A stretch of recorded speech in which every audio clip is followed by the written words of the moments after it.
Karena cinta bertepuk sebelah tangan itu tidaklah ringan, sangat berat sekali. Nah, hari ini kita akan belajar dari seorang perempuan yang ternyata kisah cintanya tidak seindah seperti novel-novel roman picisan gitu. Tetapi perempuan ini kisah cintanya kandas di tengah jalan karena apa yang diharapkan tak pernah wujud menjadi sebuah kenyataan. Nah, datang dari seorang perempuan yang bernama Laila. Kenapa ya nama Laila itu identik dengan sakit hati? Ada namanya Laila Majnun, pernah dengar kisah Laila Majnun? Kan berarti cintanya kandas gitu. Buat yang punya kisah cinta namanya Laila, boleh dikasih bubur lagi, dikasih nama, diganti. Nah, teman-teman yang di belakang Allah Subhanahu wa taala, Laila binti Hatim. Laila binti Hatim ini adalah seorang perempuan, adalah asli dari kalangan Ansor, berarti masyarakat Madinah beliau ini. Jadi beliau ini perempuan putra dari seorang pemimpin kaum. Ini bukan cewek sembarangan gitu. Selain juga mungkin para wajahnya cantik, yang kedua dia punya posisi di masyarakat gitu. Ternyata begitulah cinta. Ketika cinta itu datang baik kepada hati laki-laki ataupun perempuan, ternyata dahsyatnya luar biasa. Cinta dan perempuan itu kalau tidak dibalut dengan rasa malu, isinya kemaksiatan. Karena perempuan itu kalau tidak memiliki sifat malu, itu jauh lebih membahayakan kaum laki-laki dalam masalah urusan cinta. Lihatlah kisah Al-Quran ketika mengisahkan perempuan Al-Aziz, perempuan atau istri daripada orang besar di Mesir yang dikenal dengan Zulaikha. Siapa yang mengajak berzina dahulu? Bukankah perempuan bernama Zulaikha kepada Nabi Yusuf alaihissalam? Ini menunjukkan kalau perempuan itu hilang rasa malunya, teteh, itu jauh lebih mengerikan daripada kaum laki-laki. Jauh lebih mengerikan daripada kaum laki-laki. Itulah mengapa anak panah setan itu target utama adalah kalangan kaum Hawa.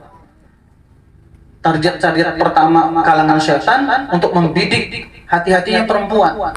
Jika perempuan sudah tidak disibukkan dengan ilmu, perempuan tidak didekatkan dengan sang penciptanya, maka perempuan akan mempertuhankan perasaannya. Ketika perempuan mempertuhankan perasaannya, maka bahaya. Salah satu diantaranya kisah Laila binti Hatim yang cintanya ditolak oleh Rasulullah SAW. Jadi Laila binti Hatim ini pernah berkata, demi Allah, aku akan membuat Muhammad tidak menikah dengan wanita Ansor seumur hidup. Jadi beliau ini ceritanya apa ya? Ujuk-ujuk gitu ya? Suddenly gitu ya? Tiba-tiba dia nepuk pundaknya Rasulullah SAW, menyentuh Rasulullah SAW. Jadi ketika Rasul sedang berdialog dengan para sahabat, perempuan itu menepuk pundak Rasulullah SAW seraya mengatakan, ya Muhammad, ya Rasulullah, tidakkah kau memiliki hajat kepadaku untuk menikahi aku? Perempuan kalau udah ngebet kayak gitu loh, ya, perempuan kalau udah ngebet kayak gitu, maka hati-hati dengan kata kasihan bagi kaum laki-laki. Laki-laki itu zonanya di akal, perempuan zonanya di perasaan. Kalau dua-duanya ini loncat dari fitrahnya rusak. Contoh, banyak kaum laki-laki yang memulai pernikahan dengan kalimat, saya kasihan sama akhwatnya Ustaz, kalau saya putusin takut dia bunuh diri. Ya, buktinya masih hidup sampai sekarang. Karena begitulah senjatanya perempuan itu melalui air matanya. Maka buat kakang-kakang, jangan mudah percaya dengan air matanya perempuan. Perempuan mah apanya aja nangis. Habis kuota nangis, kinjak jempolnya nangis, semuanya serba tangisan. Termasuk dialog dengan kaum laki-laki. Laki-laki akan lemah ketika dia memainkan perasaannya. Kasihan, akhirnya nikah. Berdalih kasihan tadi, takut bunuh diri, takut kenapa-napa. Padahal agama melihat perempuan ini tidak layak untuk dinikahi. Rusak agamanya, tidak menjaga auratnya, tidak menjaga pandangannya. Karena dalil kasihan akhirnya dinikahi. Wajar kalau rumah tangganya terombang-ambing di tengah perjalanan, tidak pernah melahirkan kebahagiaan.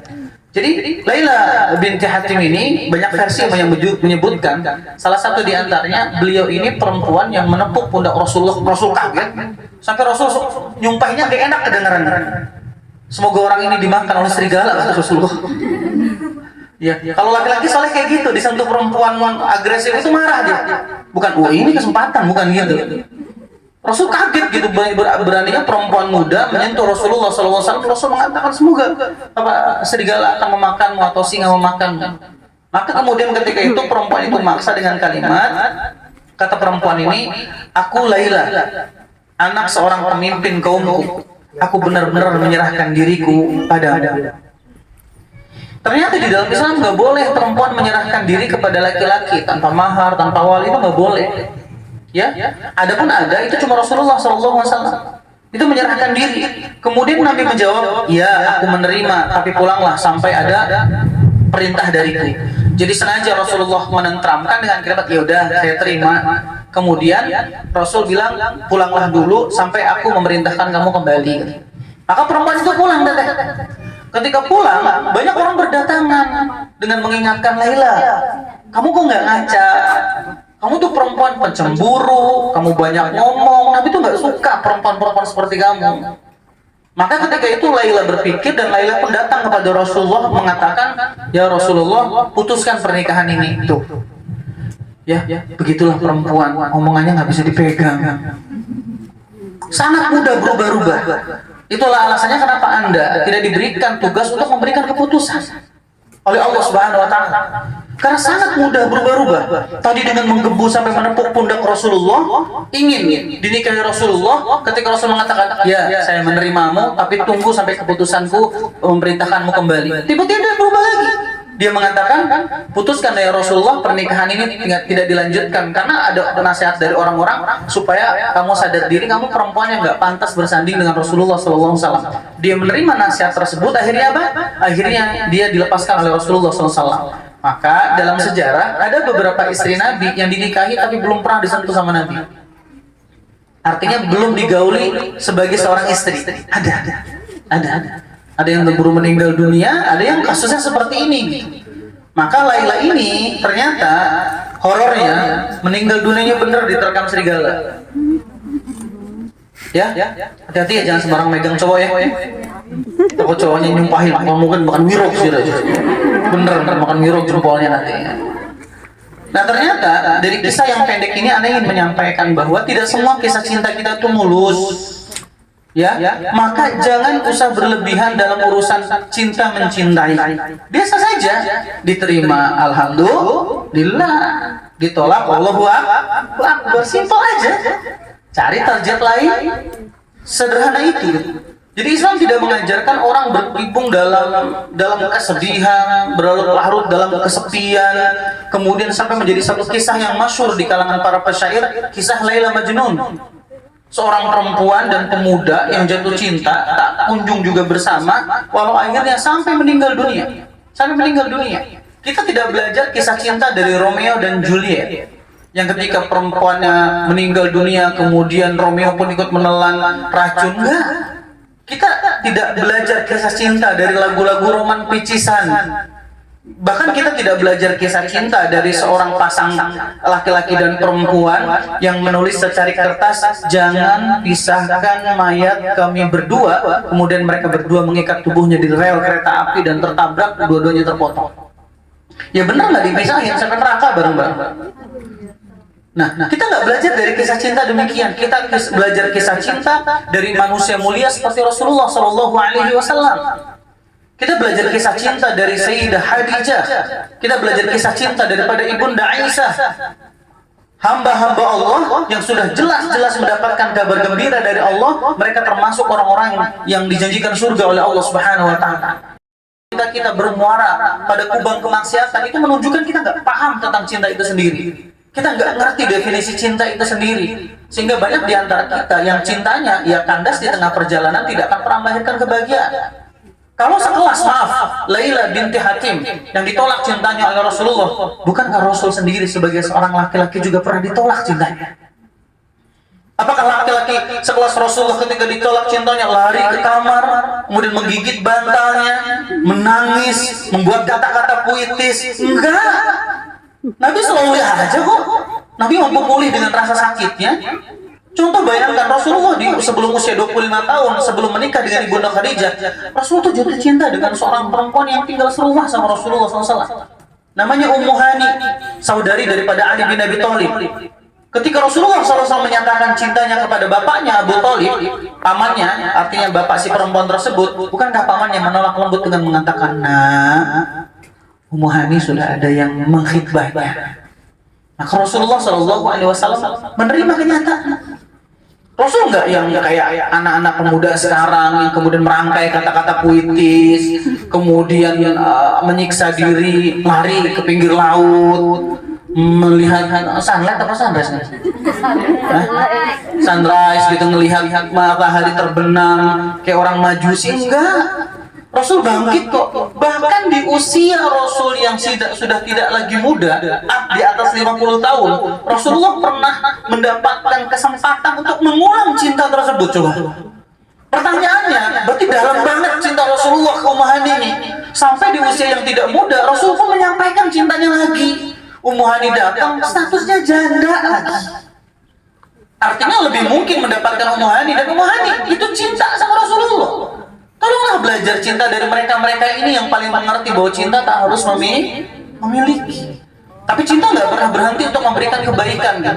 Maka ketika Ummu Hani datang, tiba-tiba Rasul sedang meminum air susu, sisa air susunya diminum sama Ummu Hani, satu gelas bareng-bareng, padahal bukan suami istri, ini sepupu. Tiba-tiba Rasul menyampaikan, ya Ummu Hani, maukah engkau menjadi istriku ya Ummu Hani? Orang masih berpikir, ya, sama-sama suka. Kalau dulu terhalang gara-gara dikhitbah, kalau sekarang posisinya janda, posisi Rasulullah juga diberikan kesempatan untuk menambah istrinya. Tiba-tiba Rasulullah SAW mendapatkan jawaban, lah, tidak ya Rasulullah. Ingat-ingat perempuan cerdas. Aku adalah wanita yang sudah tua renta. Anakku banyak. Aku takut aku tidak bisa maksimal mencintai. Wah, dipuitis banget bahasanya. Karena ada orang yang berambisi ingin bersama, tapi hakikatnya kebersamaan itu tidak menjadikan bahagia. Itu ambisionis banget. Padahal Rasul tahu, Rasul sayang sama Ummu Hani, Rasul mengatakan kalimat seperti itu, tapi Ummu Hani tidak menerimanya. Bukan berarti nggak cinta, Ummu Hani sangat cinta. Ya Nabi ya Rasul. Sebelum diangkat jadi Nabi dan Rasul pun sudah suka, apalagi sudah diangkat jadi Nabi dan Rasul. Tapi Ummu Hani sebagai perempuan yang cerdas tidak menuhankan perasaan yang mengambisi agar semuanya bersama. Kata beliau, saya takut tidak maksimal mencintaimu. Karena ada anak-anaknya banyak tadi gitu bahasanya. Maka teman-teman, para akhwat dan ikhwan yang dimuliakan Allah Subhanahu wa taala, teteh kalau untuk mendeteksi calon suami antum atau kakang-kakang juga untuk mendeteksi calon istri antum. Kenali dari 3 hal. Pertama, ini nasihat Umar bin Khattab, safir, bersafarlah bersama orang tersebut. Kalau antum bukan mahramnya atau ikhwan akhwat gitu, maka titipkanlah kepada orang yang antum dekat, antum tahu, apalagi mahram antum lebih cocok lagi. Misalkan kalau yang perempuan itu abang antum untuk bersafar sama calon antum supaya ketahuan selama perjalanan safar ini karakternya seperti apa. Kenapa? Karena orang itu kelihatan sifat aslinya dalam perjalanan. Itulah kenapa di pondok ada kebiasaan hiking bareng, naik gunung bareng, long march bareng. Itu ketahuan nanti karakternya. Aduh, saya mah aus bisa bagi air. Enggak ada, habis. Kalau di pundak banyak air minumnya ternyata. Ada kayak gitu. Ya, udah saya lapar banget, bekal saya habisnya juga sama. Nanti diem masukin kepalanya ke tas makan ternyata. Ada yang model kayak gitu. Jadi bersafar itu sangat ketahuan karakternya. Satu, dari safar kita belajar orang itu ithar atau tidak. Kedua, dari safar kita belajar orang itu sabar apa enggak. Makanya Nabi mengatakan, atau para ulama menjelaskan, safar itu qit'atun minal adab. Seingat-ingat teteh ya, safar itu potongan dari adab. Kalau nggak urgen, jangan sering-sering safar. Karena safar itu merusak ibadah yaumiyah. Betul? Sholat jadi nggak tepat waktu, betul? Yang ikhwan juga kadang-kadang nggak berjamaah. Beberapa sholat sunnah akhirnya ditinggalkan. Rutinitas seperti baca buku, menghatamkan Al-Quran ditinggalkan. Sekalinya safar harus urgen. Maka bersafarlah bersamanya. Kedua, bermalamlah bersamanya. Jadi antum tinggal utusan antum. Kalau ikhwan berarti utus tetehnya, kalau akhwat berarti utus mahramnya siapa laki-laki untuk coba ya bermalam di rumahnya. Orang akan tahu kualitasnya. Kualitas seseorang itu ditentukan waktu malamnya. Maka buat teman-teman yang pengen berubah nih, Ustaz gimana sih caranya aku pengen berubah lebih baik lagi, pengen hijrah lebih utuh lagi, apa yang pertama kali saya harus lakukan? Satu teman-teman, kalau kita start pengen berubah jadi lebih baik, mulailah rubah pola tidur kita. Memulai hari bukan ketika kita bangun. Memulai hari yang baru adalah ketika kita memanage waktu tidur kita. Dan sebaik-baik waktu tidur malam adalah yang disegerakan ba'da isya mubasyarah. Gimana caranya ba'da isya? Kalau nggak ada kepentingan, matiin HP-nya, selesaikan semuanya, tertidurlah. Yakinlah bahwa pagimu akan menjadi jauh lebih fresh lagi. Selesaikan semua, istirahatkan semua, jadi waktunya dicepetin tidurnya agar nanti antum bisa memilih mau bangun awal malam, tengah malam, atau sepertiga malam. Antum bisa bangun dengan maksimal. Yakinlah bahwa jika orang subuhnya berkualitas, maka dia pun akan melewati hari-harinya penuh dengan kualitas. Tapi kalau waktu paginya jebol, rusak, yakinlah hari-harinya penuh dengan penyesalan. Maka kalau ingin rubah di waktu tidurnya. Sekarang ini kebalik, zaman hari itu kebanyakan anak mudanya begadang. Jarang anak muda ba'da isya tidur, jarang. Seandainya ada, coffee shop pasti tutup. Kafe-kafe pasti nggak ada yang nongkrong. Tapi ternyata ba'da isya itu anak muda masih bertebaran gitu. Bahkan sampai larut malam di jam 12 itu antum bapak-bapak mungkin ibu-ibu juga bisa sesekali keluar malam ngecek nih, akan jumpai anak muda itu bertebaran di pinggir jalan, mubadir waktu dan usianya. Masya Allah, luar biasa. Makanya saya sindir kadang-kadang, apa yang diobrolin di coffee shop sampai jam 2 malam, sampai jam 3 malam, jangan suuzon Ustadz katanya gitu. Oh iya, mungkin ngomongin tafsir kata saya, atau ngomongin fikih atau ngebahas hadis gitu ya, sampai mau beduk subuh. Masya Allah. Akhirnya ketika orang malamnya buruk, yakinlah bangun pagi pun akan hancur. Yang terakhir bermuamalah, hutang piutang, bisnis, pinjam uang atau apa. Masya Allah Ustaz, saya pernah safar sama dia, orangnya tuh peduli. Saya juga pernah bermalam di rumahnya, ternyata bangunnya itu Masya Allah tahajudnya rajin. Terus terakhir saya pernah bermuamalah, orangnya amanah. Bahkan dia mengingatkan hutang piutang dia, padahal anak nggak nagih, nggak apa, dia sangat komitmen banget sama namanya masalah muamalah. Berarti lulus 3 perempuan ini. Ya, perempuan yang lulus di 3 hal ini, laki-laki pun lulus di 3 hal ini. Itulah yang dilakukan oleh siapa? Oleh Ibunda Khadijah. Ketika data yang dibawa, berita yang dibawa oleh Maisarah itu semuanya masuk, barulah Ibunda Khadijah curhat sama Nafisah. Kalau Nafisah perempuan, ya Nafisah perempuan, ya kalau Maisarah tadi laki-laki, guburin maning nih. Nah, akhirnya Nafisah cerita, kata Ibunda Khadijah, saya tuh pengen nikah, Masya Allah, pengen punya pemimpin. Kode, enggak.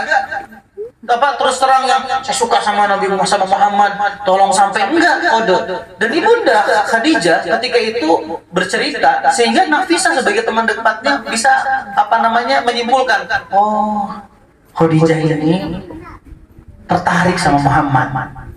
Maka Ibunda Nafisah datang kepada Rasulullah SAW. Rasul usianya berapa ketika itu? 25 tahun. Tapi Nabi malah ngomong gini, dengan siapa saya harus menikah ya Nafisah? Kok dengan siapa? Wajah ganteng kayak gitu tuh dengan siapa? Ini kadang ikhwan sekarang ganteng, berat, jelek, takut gitu ya. Itu gayanya Masya Allah, kayak perempuan tuh tinggal nunjuk masih mau sama saya. Padahal Rasulullah yang seganteng itu masih ngomong, dengan siapa saya menikah Nafisah? Kata Ibunda Nafisah, tidak ada wanita yang cocok mendampingimu kecuali Khadijah binti Khuwailid. Teman-teman, Ibunda Khadijah binti Khuwailid ini afan bahasanya ya, Madonnanya lah di Makkah. Terbaik, julukannya At-Tahirah, wanita suci. Kekayaannya jangan ditanya, kalau rombongan dagang beliau itu sampai 1000 unta. 1000 unta, bayangkan. Itu kendaraannya doang 1000 unta, belum barang-barang yang di atasnya. Itu kekayaan Ibunda Khadijah radhiyallahu anha. Maka ketika Rasulullah mendengar Khadijah binti Khuwailid, kaget Rasulullah. Bosnya Khadijah binti Khuwailid, wanita kaya raya ini. Ya kalau itu urusan saya, kata Nafisah yang ngomong tuh. Terkesan bahwa Ibunda Khadijah ini tidak memiliki perasaan apa-apa kepada Rasulullah gitu. Padahal yang memiliki perasaan terlebih dahulu Ibunda Khadijah. Begitulah kurang lebih menjadi wanita. Jagalah kemuliaan antum kalau antum begitu mencintainya. Jangan dirayu sedikit, ngiler. Perempuan kalau sudah jatuh cinta kan kayak coklat, meleleh. Enggak, tetap jaga kemuliaan antum sebagai seorang perempuan. Maka ketika Ibunda Khadijah ini, biar teman-teman tahu nih siapa Ibunda Khadijah ini. Ibunda Khadijah ini, anak yang sering nyebut Ibunda Khadijah usianya 40 tahun. Itu masih diperdebatkan oleh para ulama. Karena Ibunda Khadijah ini ngasih 6 anak ke Rasulullah. 6 anak. Kalau dihitung dari masa menopause pada keumuman perempuan, kemungkinan besar Ibunda Khadijah itu usianya ada yang berpendapat 28 tahun. Karena masih produktif memberikan anak 6 orang anak. Kalau beliau dihitung di usia 40 tahun, kata para ulama, kecil kemungkinan kalau usianya anaknya sampai 6.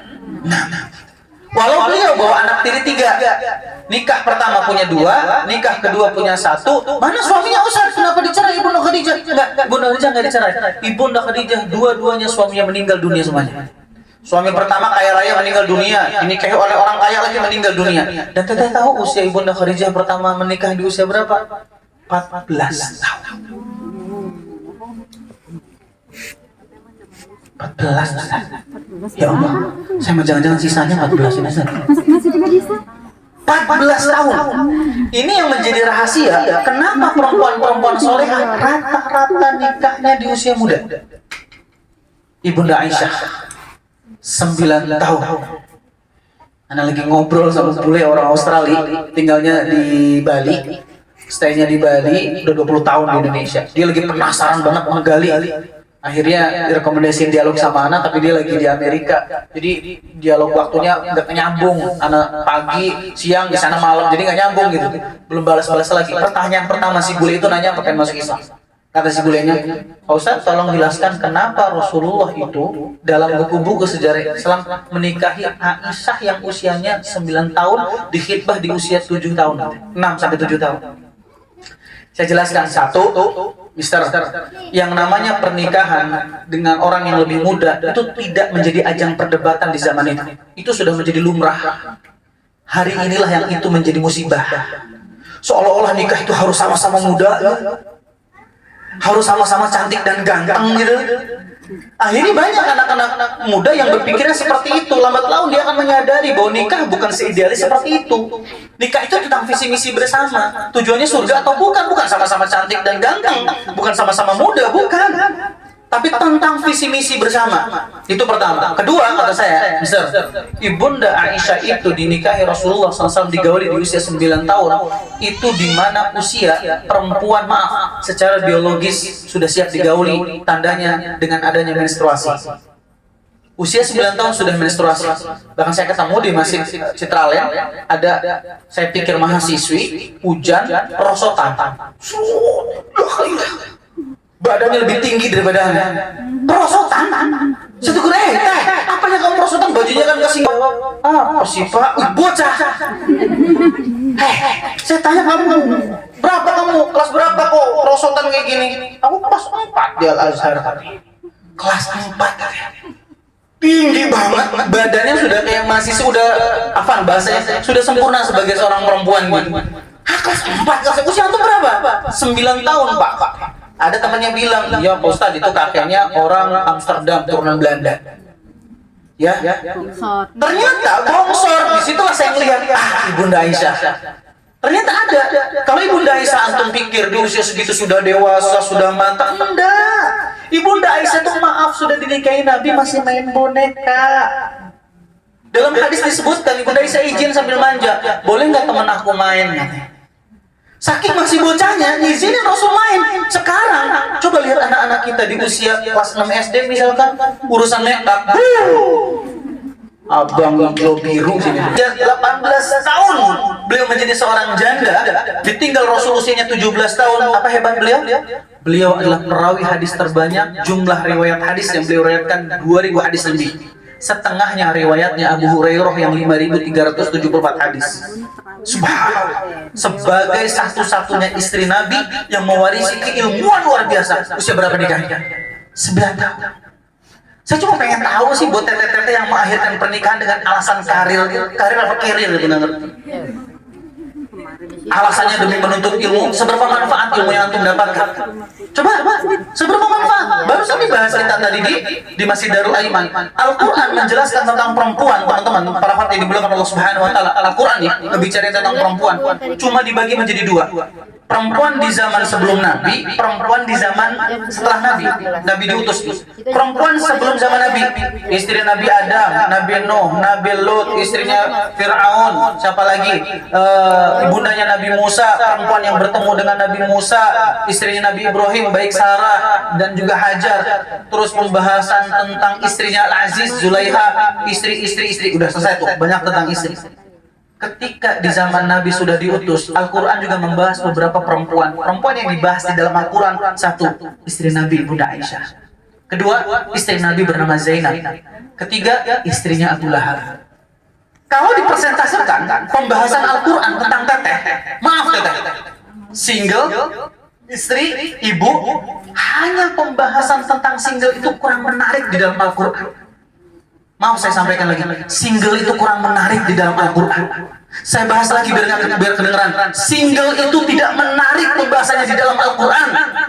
Karena Al-Quran hanya membahas 19% pembahasan perempuan di dalam Al-Quran tentang single, itu cuma 19%. Masya Allah. Ternyata pembahasan tentang ibu, kayaknya ibu Ustaz yang paling banyak. Nanti dulu. Pembahasan tentang ibu itu hanya sekitar 27%. Contoh, ibu siapa yang dibahas dalam Al-Quran? Ibunya Nabi Musa, kan? Sedikit pembahasan tentang ibu, lebih sedikit pembahasan daripada istri. Tapi kalau membahas tentang istri, perempuan membahas tentang istri, terutama Al-Quran, 54% pembahasan Al-Quran tentang Anda, kaum perempuan, itu tentang menjadi istri. Kenapa nggak jadi ibu? Kenapa nggak single? Kalau orang sudah jadi istri soleha, singlenya juga soleha, dan ibunya juga jadi soleha. Jadi tentang menjadi istri. Kalau hari ini tentang menjadi istri nggak menarik, teman-teman nggak greget untuk menjadi istri, ya biar mengalir aja, usah ngalir. Hati-hati yang ngalir itu bisa berorang nantinya. Tidak semua kisah cinta itu berakhir dengan bahagia. Tetapi ketika kita mencintai karena Allah Subhanahu wa taala, yakinlah seandainya ada perpisahan itu membahagiakan kita. Karena Allah adalah zat yang tidak akan pernah mengecewakan hambanya. Cintailah makhluk-makhluk Allah ini sewajarnya saja. Jangan pernah melebihi kecintaan kita kepada makhluk Allah, melebihi kecintaan kita kepada Allah. Karena hanya Allah lah yang tidak pernah mengecewakan kita, hanya Allah lah yang tidak akan pernah meninggalkan kita. Kalau urusan ditolak kisah cinta kita, bukan berarti itu akhir segala-galanya. Ya, bukan berarti akhir dari segala-galanya. Boleh jadi itu cara Allah menuntun kita untuk mendapatkan yang terbaik untuk kita cintai satu saat nanti. Barakallahu fikum, itu saja dari ana. Mari kita tutup dengan doa kafaratul majlis.